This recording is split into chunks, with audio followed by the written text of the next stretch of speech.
እሺ ከአራቱ ስዕል የትኛው ነው ቆንጆ? በሬው። እሺ በሬው።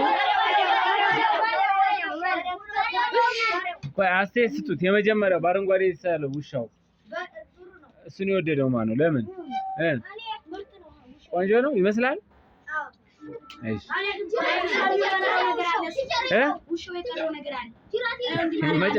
መጨረስ ይፈልጋል? እሺ ጨርስልን።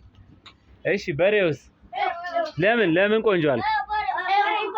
ለምን? ለምግብ አይደለም። ለምን ቆንጆ አልክ? ከሌላው ስዕል ለምን ታሽ? አሰራሩ